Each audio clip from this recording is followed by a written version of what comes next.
When we think about ministry, it is very easy to miss the real picture, to see too little of it, not the reality of it. And welcome this morning to this morning's Jolt, and I trust this will be as refreshing a thought to you as it was for me. I was just thinking about the ministry of the prophet Samuel, who was one of these major characters in the Bible, and we know his ministry spanned some pretty crazy, tumultuous times from previous priest Eli, and then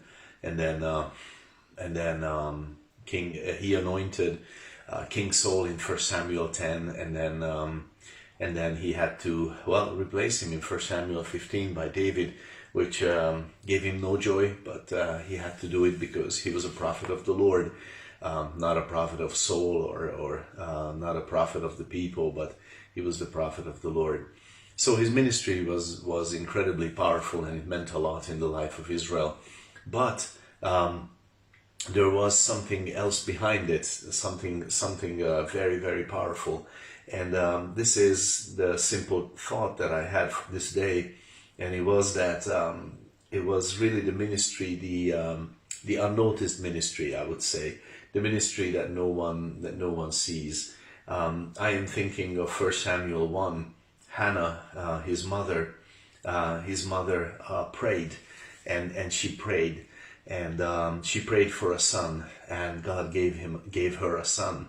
But that part of Samuel's life, that part of Samuel's ministry, is not easily visible. Everybody sees when he anoints King Saul, and everybody is awed by that. Or later on, we know that he anointed King David to be king.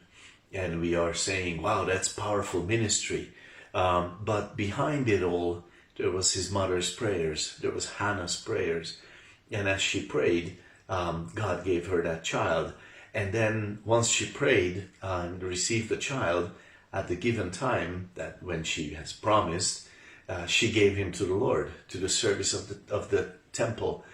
And, of a childless woman, that must have been very, very challenging. This is she didn't have 3 kids or something, but she just had the one, and even he was a miracle.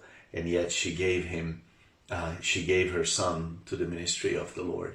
And that ministry, the unnoticed ministry, is something very beautiful and very powerful.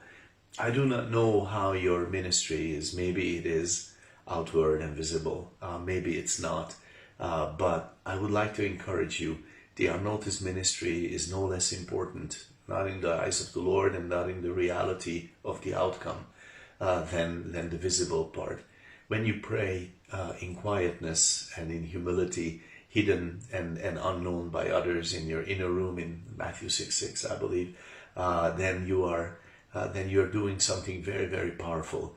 You're supplying the unnoticed background for some great ministry to be accomplished. When you're encouraging someone on the phone, you're calling someone and no one else knows about it, just the person you're talking to, and you're just writing a text and you never get an answer. You just send a Bible verse to someone and you tell them you love them. You tell them that the Lord has something for them, a future, hope, and you don't even get a reply. That ministry, it is valuable. It is very valuable. The unnoticed ministry. I just want to direct your gaze to that and your thoughts to that, and pray on that and think on that. God will add to your thoughts a lot more through it. God bless you with that.